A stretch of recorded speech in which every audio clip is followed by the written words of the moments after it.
October 14th, 1943, began like any other mission. Cold, methodical, and wrapped in the false confidence of routine. Before dawn, floodlights washed over rows of bombers lined up on the hard stands at RAF Bassingbourn, their aluminum skins glowing like ghostly giants in the mist. Ground crews moved like surgeons around them, checking engines, loading ammunition, tightening bolts that might decide whether a man lived or vanished over Germany. Inside the briefing hut, cigarette smoke hung so thick it blurred the maps pinned to the walls. When the red string was pulled across the chart, deep into the heart of Schweinfurt, no one spoke. They all understood what it meant. Ball-bearing factories, heavy defenses, long range, and worst of all, no fighter escort for most of the journey. This was the doctrine of the 8th Air Force. Daylight precision bombing would break Germany's war machine. The bombers would defend themselves. Tight formations, interlocking machine guns, a flying fortress that could not be touched. On paper, it was brilliant. In the air, it was something else entirely. At 25,000 feet, the world narrowed to vibration, oxygen masks, and the endless metallic drone of engines. Staff Sergeant Michael Romano crawled into the tail compartment, sealing himself into a space barely large enough to breathe in. The temperature hovered near -40. Frost formed inside the fuselage. Every exhale crystallized instantly. Behind him stretched nothing but sky. This was the most isolated position in the aircraft, the last man in line, the one who watched death approach. The intercom crackled. Bandits forming up. 6 o'clock. Romano twisted around, gripping the handles of his twin .50 caliber machine guns. Through the curved plexiglass, dark specks appeared, growing rapidly into the unmistakable shapes of German fighters. The Luftwaffe had studied this formation for months. They knew its weaknesses. They knew exactly where to strike. Always from the rear, always fast, always lethal. Romano leaned into his crude ring and bead sight, a design that might have looked familiar to a soldier in World War I. There was no calculation, no assistance, no prediction of where to aim, just a metal circle and instinct. But instinct could not solve closing speeds of over 500 miles per hour. He fired. The guns roared, the recoil slammed into his shoulders. Tracer rounds streaked outward and slowly curved uselessly behind the attacking fighters. They were already somewhere else. A second later, cannon fire answered. Explosions walked across the bomber ahead of them. Aluminum shredded, a wing folded. The aircraft dropped away silently, spinning into cloud. Romano never even saw parachutes. All across the formation, the same thing was happening. Bomber crews believed their defensive guns created an impenetrable wall of fire. Instead, German pilots described flying through it as endurable. They accepted a few seconds of inaccurate shooting because they knew those seconds were all they needed. By the time the American gunners corrected their aim, the fighters were already gone, or worse, already firing. The math was merciless. Tail gunners, the supposed guardians of the formation, were hitting less than 8% of their targets. 8%. For every 100 bursts fired, 92 achieved nothing. Weeks earlier in Washington, Henry H. Arnold, commander of the U.S. Army Air Forces, had been assured that bomber formations could fight their own way to any target in Europe. But statistics arriving from England painted a different picture. Bombers were being destroyed faster than factories could replace them. Crew survivor projections showed something chilling. A man flying the required 25 missions had odds closer to a death sentence than a tour of duty. Still, the missions continued because the strategy had no alternative. Back in the freezing tail of his aircraft, Romano reloaded. His gloves were too thick to feel the ammunition links. His oxygen mask itched. The guns felt heavier every minute, not just in weight, but in responsibility. Another fighter lined up behind him. Another impossible shot. Another moment where training, equipment, and reality refused to match. And as Romano fired again, watching his tracers miss yet another target, a quiet, dawning, stubborn hope began forming. Not dramatic, not heroic, just a quiet, stubborn realization. The guns weren't the problem. The gunner was fighting blind. That thought would follow him back across the North Sea, back to the runway, back to a cold aircraft parked in the dark. And before the next mission launched, that single realization would push a 22-year-old enlisted gunner to risk court-martial, to break regulations, and to secretly change the way bomber warfare worked. He didn't know it yet, but he was about to start a rebellion with nothing more than scrap metal and mirrors. The men who flew in the nose called it the tail. The engineers called it Station 11. But the gunners who actually had to live there had a different name for it, the coffin. To reach his position, Michael Romano didn't walk, he crawled. He squeezed past bulkheads, oxygen bottles, control cables, and the narrow metal tunnel that ran through the bomber's fuselage. By the time he reached the rear compartment, the rest of the crew might as well have been miles away. Once inside, there was no standing up, no stretching, no turning around. He straddled a small bicycle-style seat, knees bent, boots braced against the fuselage frame to absorb the recoil of two heavy Browning machine guns. Every movement required effort.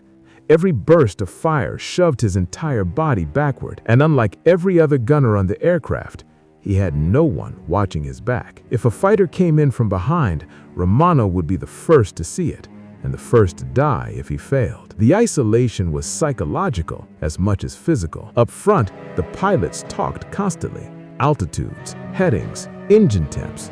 The radio operator chattered between bursts of static. Even the waist gunners could shout to one another. In the tail, there was only engine noise and the knowledge that German pilots preferred attacking you. Romano's training hadn't prepared him for this reality. 6 weeks of aerial gunnery school had taught him how to clear weapon jams, estimate range using guesswork, fire short bursts to conserve ammunition. What they had not taught him was how to solve high-speed deflection shooting while freezing, oxygen-starved, and under attack, because no classroom could recreate what actually happened in combat. A German fighter didn't politely fly into your sights. It appeared suddenly, already moving faster than your brain could process. By the time you aligned the primitive metal sight, the geometry had already changed. You weren't aiming at the aircraft.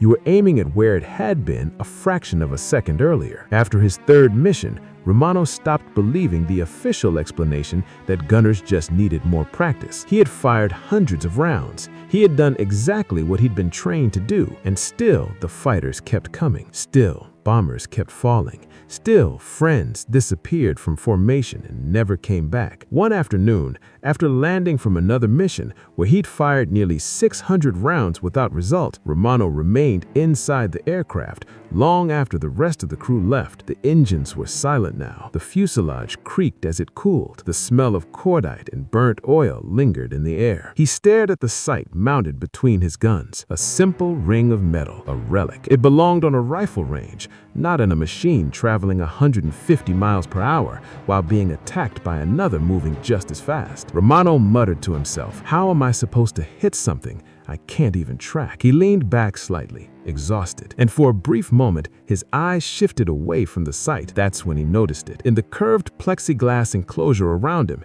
he could see a faint reflection, his own face staring back, but not just his face. Behind that reflection, he could also see a slice of sky he normally couldn't, a different angle, a different view, not through the sight, around it. Romano leaned forward again, then back, then sideways. The reflection shifted, revealing more of the space behind the aircraft. It wasn't clear, it wasn't perfect, but it showed something the official sight never could: context. He could see where he was aiming, not just what he was aiming at. And suddenly, the problem that seemed impossibly complex became brutally simple. He didn't need a more powerful gun. He didn't need calculations. He needed feedback. He needed to see where his bullets were actually going in real time. That night, instead of heading to the mess hall, Romano walked to the maintenance area and borrowed a carpenter's pencil and scrap paper. He began sketching, not as an engineer, not as an inventor, but as a gunner trying to stay alive. 3 small mirrors, carefully angled, positioned so he could see his tracers without losing sight of the target. Add a piece of glass with a projected aiming point, something already used in fighter aircraft, a hybrid system, part reflection, part intuition, part desperation. It looked crude. It also looked like it might actually work. There was only one problem. Every line he drew violated Army Air Force's regulations. Unauthorized modification of combat equipment was a serious offense, punishable by disciplinary action, possibly even court-martial. Romano studied the sketch for a long time. Then he folded the paper and put it in his pocket, because regulations didn't matter much if the current system was getting men killed. By morning, he had made his decision. If the Air Force wouldn't fix the problem in time, he would. War is usually imagined as grand strategy, maps, generals, arrows sweeping across continents. But sometimes, history changes in places no one is supposed to be. Like a dimly lit maintenance hangar at the edge of RAF Bassingbourn, long after midnight, when regulations said everyone should be asleep. Romano didn't go looking for permission. He went looking for someone who knew how to build things. He found him in the sheet metal shop. Technical Sergeant Frank Kellerman, a mechanic old enough to be most of the crew's father. Kellerman had spent the Depression years repairing farm equipment, bridges, anything people needed to keep working.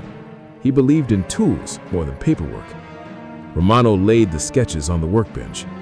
Kellerman studied them without speaking. 5 minutes passed. Then he looked up and said flatly, "You know this is illegal." Romano nodded. "Yes, Sergeant." Kellerman tapped the drawing again. "You want to bolt mirrors into a combat gun position using scrap parts and fly into Germany with it?" "Yes, Sergeant." Another pause. Kellerman exhaled slowly. "When do you fly?" "Tomorrow." The mechanic grabbed his coat. "Then we'd better get started." They didn't requisition parts, they scavenged them. A cracked navigation mirror from a damaged aircraft, a piece of plexiglass cut from a shattered canopy, aluminum brackets salvaged from a write-off bomber, ball socket joints taken from a control linkage no one would miss. Every component had already seen combat. Every piece carried scars. It was exactly the kind of material the official system would have rejected, and exactly what they needed. The hardest part was finding a proper aiming reference. Romano didn't want another iron sight. He needed something that let him see the target and aim naturally. Kellerman disappeared into a storage corner and returned with something unexpected: a reflector gunsight removed from a wrecked Republic aviation fighter. It had belonged to a P-47 Thunderbolt, an aircraft designed for aggressive air-to-air combat, not defensive desperation. Romano stared at it like he'd just been handed the future. "That's it," he whispered. The installation was pure improvisation. No blueprints, no engineering review, no authorization stamp. Kellerman fabricated mounting brackets by hand, shaping aluminum with tools meant for patch repairs. The reflector sight was welded onto the gun yoke in a position Boeing engineers had never intended. Then they added Romano's idea: 3 small convex mirrors, each carefully angled, each positioned to show the gun barrels, tracer path, and surrounding sky, all without forcing the gunner to move his head. It looked strange, fragile, almost ridiculous. But when Romano sat down behind the guns and looked through it for the first time, everything changed. Instead of staring through a tunnel, he could see space. Instead of guessing, he could observe. Instead of reacting late, he could correct instantly. They worked until 4:30 in the morning. By dawn, the modified tail compartment looked like something assembled in a machine shop during a storm. Safety wire held mirrors in place. Hand-cut brackets supported the site. Nothing matched standard equipment, and none of it appeared in the aircraft's maintenance log. Officially, it didn't exist. At briefing that morning, Romano said nothing. His pilot didn't know. The armament officer didn't know. No one inspected the tail closely enough to notice. The bomber taxied out with a device aboard that violated multiple technical orders. If discovered, Romano could face severe punishment. If it failed, he might not survive to explain it. Hours later, deep over enemy territory, the formation encountered German interceptors again. One fighter slid into position behind Romano's aircraft, the classic attack. 6 o'clock low, the most dangerous angle, exactly the scenario that had killed so many crews before. Romano settled into the seat, heart hammering. This time, he didn't squint through iron sights. He looked into the reflector glass. The glowing reticle floated in front of him. In the mirrors, he could see his guns, their alignment, and even the faint streaks of tracer fire beginning to arc outward. For the first time in combat, he understood what his weapons were actually doing. He fired a short burst. The tracers appeared in the mirrors, sliding behind the target. He adjusted slightly, fired again. Now they were walking toward the fighter. Another correction, another burst. This time, the tracers and the aircraft met. The German fighter suddenly filled with smoke. Its engine erupted in flame. Romano watched, stunned, as it rolled over and fell away. Seconds passed before he even realized what had happened. He hadn't scared the attacker off. He hadn't guessed. He had tracked, corrected, and hit deliberately. Romano whispered into his oxygen mask, "It works."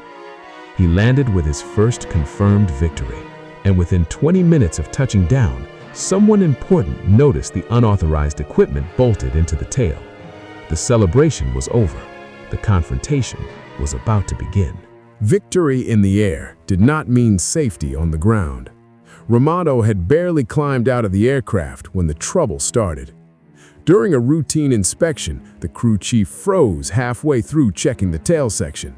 He stared at the unfamiliar brackets, the mirrors wired into place, the fighter-style reflector sight welded where no such device was authorized to exist. Within minutes, word reached the squadron armament officer.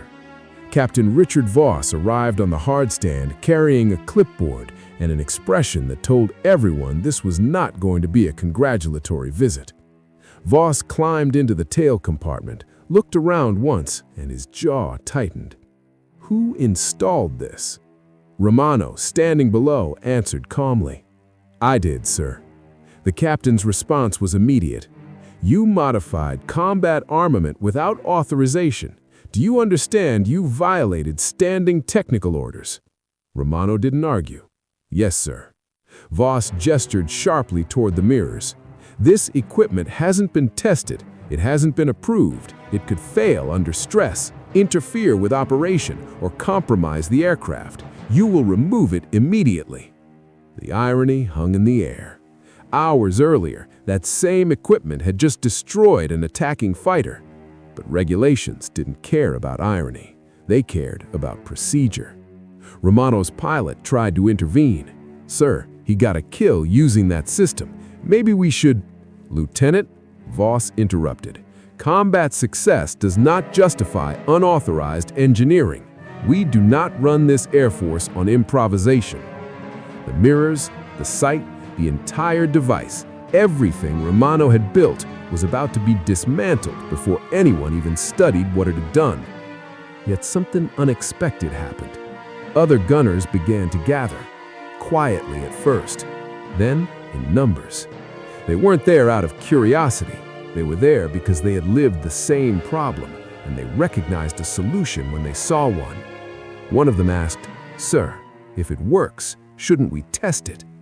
That question spread quickly through the group like static across a radio channel.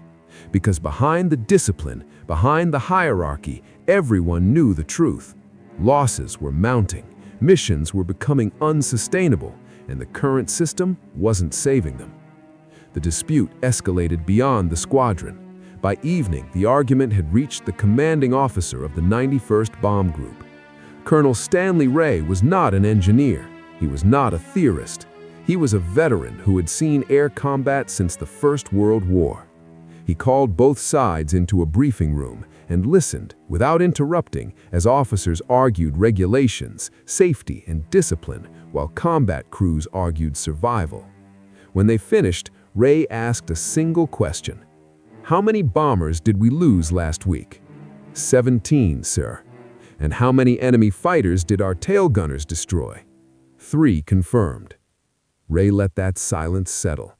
17 aircraft, hundreds of men, for 3 victories. He turned to Romano. "Sergeant, you believe this device improves your accuracy?" "Yes, sir." "You're willing to prove it under combat conditions?" "Yes, sir."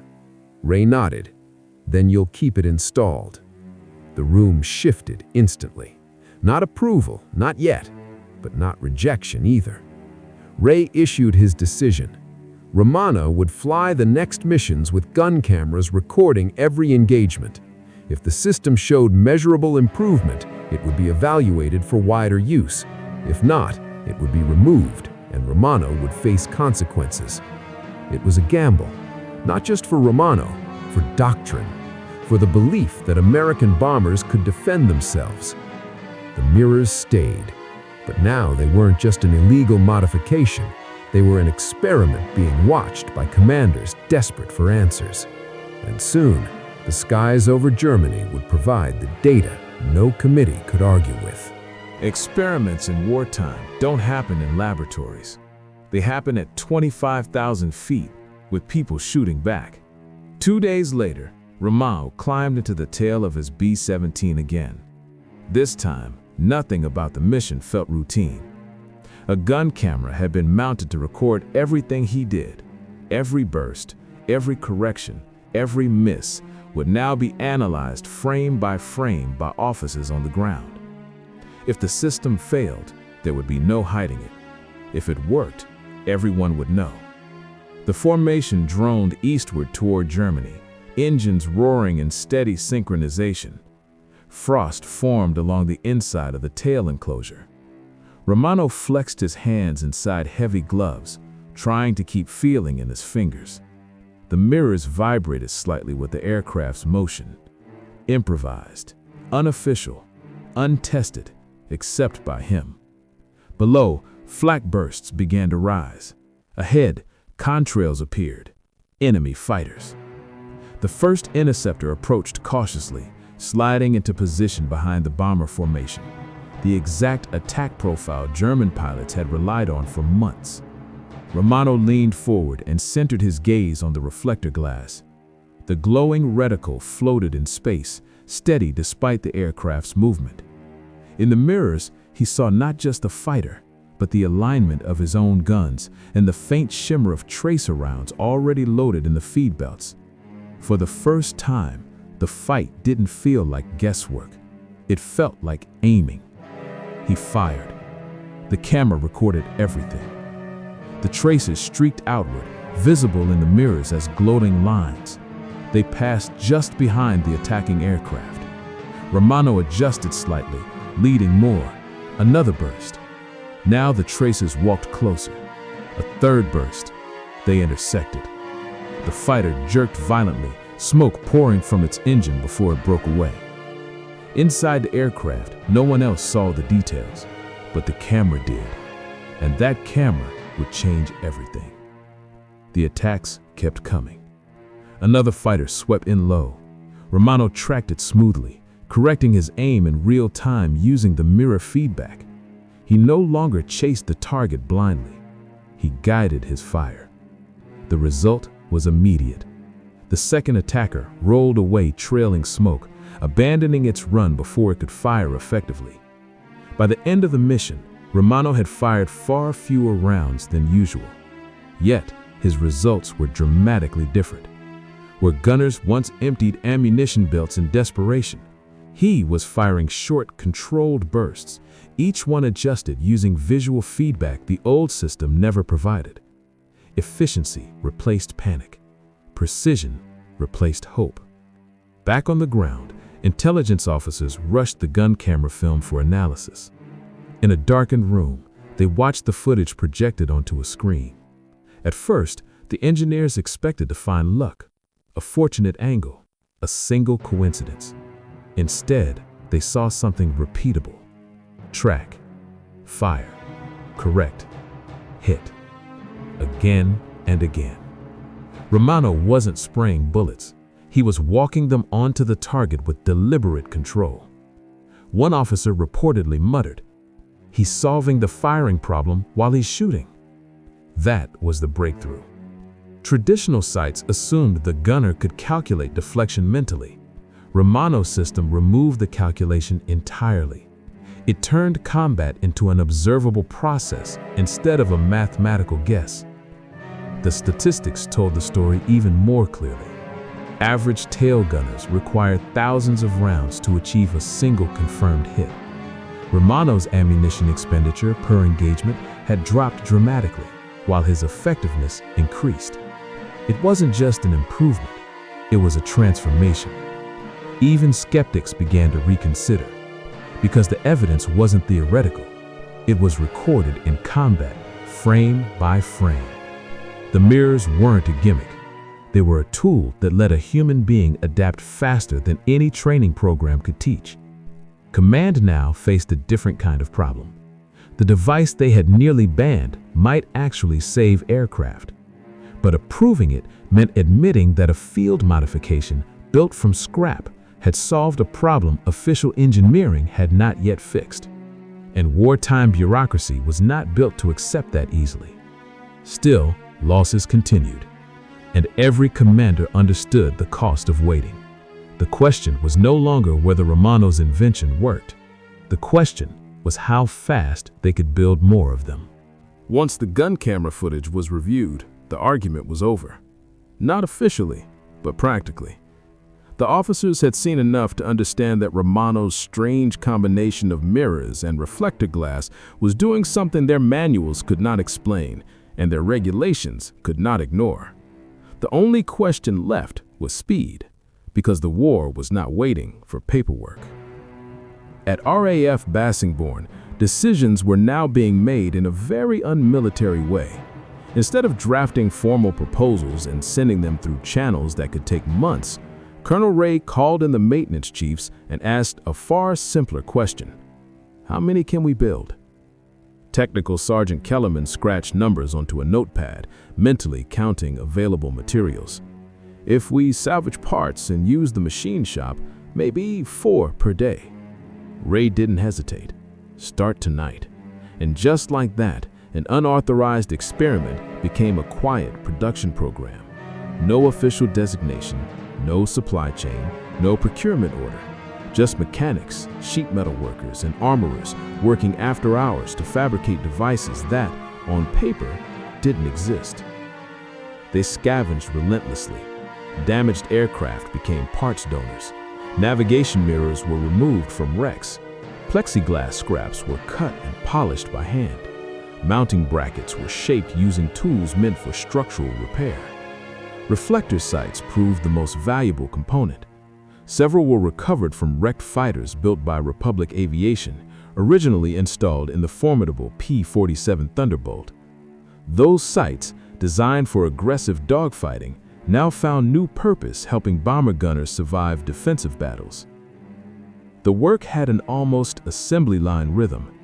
Cut, fit, align, test sight angles, reinforce brackets, install. Each system had to be slightly customized. The B-17's tail wasn't designed for this equipment, but the core idea remained identical. Give the gunner vision, give him feedback, give him control. Within days, additional bombers began flying with the modified system. At first, only a handful, then a dozen, then more, and the combat reports began to shift.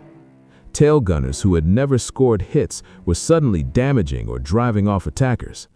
Pilots noticed German fighters breaking away earlier than expected.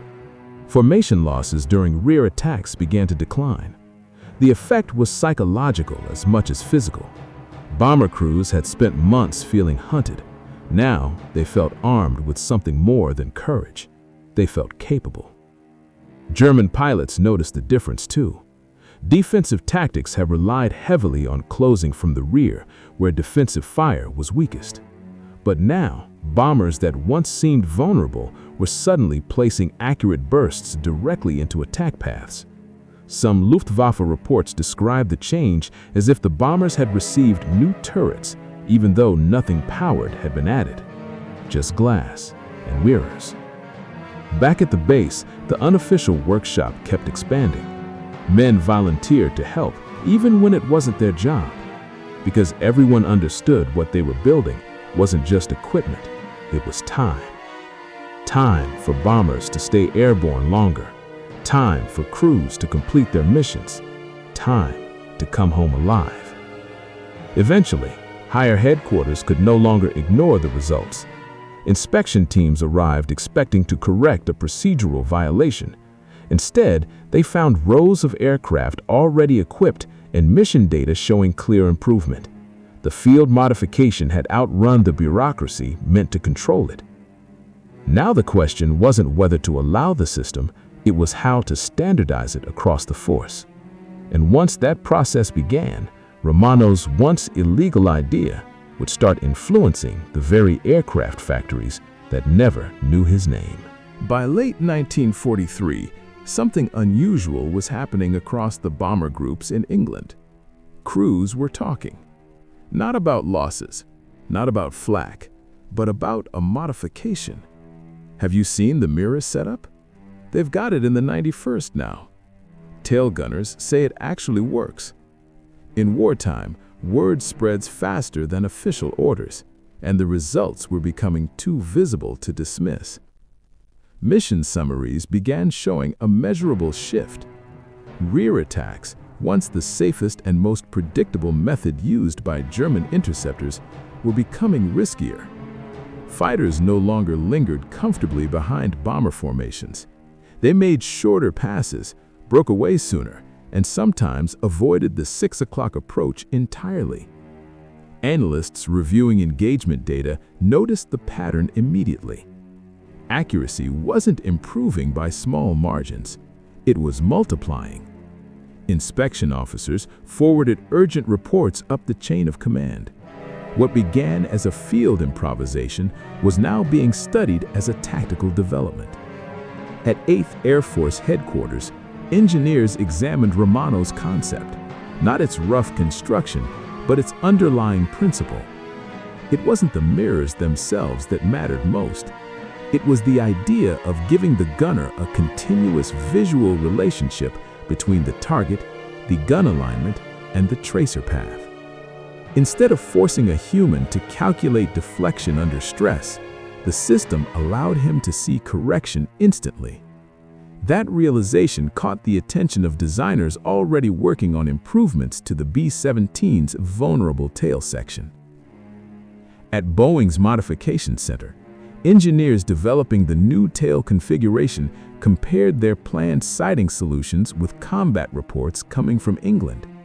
To their surprise, the field-built system aligned closely with what they had been trying to achieve through far more complex redesigns. Romano had not replaced engineering. He had arrived at the same conclusion, faster. The result was the introduction of the improved tail position known as the Cheyenne tail turret, developed by Boeing for later versions of the B-17 Flying Fortress. Unlike earlier installations, the Cheyenne configuration incorporated advanced reflector sighting arrangements and improved visibility, concepts strongly reinforced by combat experience with Romano-style adaptations. Factory engineers refined the materials, standardized the mounts, integrated the sight into production, but the combat insight that drove those changes had come from the field. As newer B-17s rolled out with improved tail defenses, the tactical equation in the skies over Europe began to change. German fighter units increasingly shifted toward head-on attacks, far more dangerous maneuvers, because the rear approach was no longer the easy option it had once been. This tactical shift raised risks for intercepting pilots and disrupted carefully developed Luftwaffe engagement methods. In war, even small design changes can force entire doctrines to adapt. By early 1944, hundreds of bombers across multiple groups carried either standardized or field-adapted versions of the improved sighting concept. Loss analyses indicated a noticeable reduction in successful rear-quarter attacks. More aircraft returned, more crews finished their tours, and the innovation that had once been nearly removed for violating regulations was now influencing official equipment across the theater. Romano himself never became famous.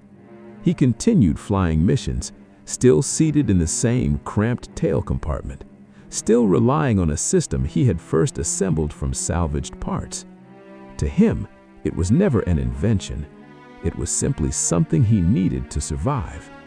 But the ripple effects were now far beyond one aircraft or one base. By the time the war entered its final phase in 1944, the skies over Europe had changed. Bomber formations were still dangerous places.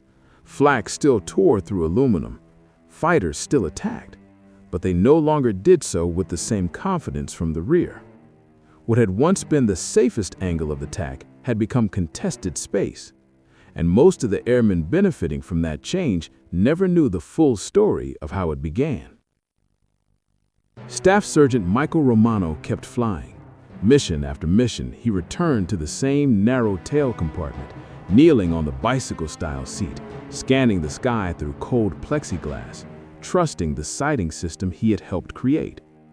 He was credited with multiple confirmed victories and several probable ones, an extraordinary record for a defensive gunner whose primary job was simply to keep enemies away. But he never saw himself as a tactician or an innovator.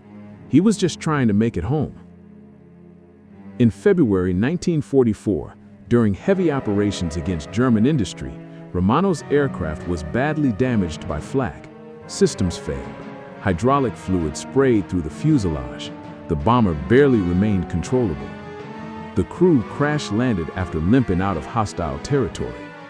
Romano survived the crash, only to spend the remainder of the war as a prisoner after subsequent events placed him behind German lines. Like so many wartime stories, his ended not with celebration, but with endurance. When the war finally ended in 1945, Romano returned to the United States thinner, exhausted, and largely uninterested in telling his story. There were no speaking tours, no technical papers, no attempt to claim credit. He went back to civilian life, married, and worked for decades as a machinist, using the same practical, hands-on skills that had allowed him to improvise a solution in combat. To coworkers, he was simply a quiet veteran. Few realized that ideas he had sketched in a logbook had influenced equipment installed on thousands of bombers. Meanwhile, production aircraft continued incorporating improved tail defense concepts refined during the war. Late-model B-17 Flying Fortress bombers featured enhanced visibility and reflector-based aiming systems, developments aligned with lessons learned in combat. Post-war defensive systems on aircraft such as the B-52 Stratofortress would go on to use far more advanced targeting technology, but they followed the same fundamental principle: give the gunner clear visual feedback, make correction immediate, turn survival into something measurable, not hopeful. Historians later estimated that improvements to tail defense effectiveness reduced bomber losses significantly in the final year of the war in Europe. Statistics can measure aircraft saved. They cannot measure the thousands of individual lives behind those numbers. Romano never tried to attach his name to the change. At a veterans gathering decades later, another former gunner reportedly thanked him, saying the modification had helped him survive his tour. Romano's response was simple: we were all just trying to get through it. He passed away in 2003, his contribution largely absent from popular histories. No dramatic headline marked his death. Yet his story remains one of the clearest examples of wartime innovation coming not from laboratories or design bureaus, but from the people who depended on the equipment when it mattered most. Because sometimes, history doesn't change with a new machine.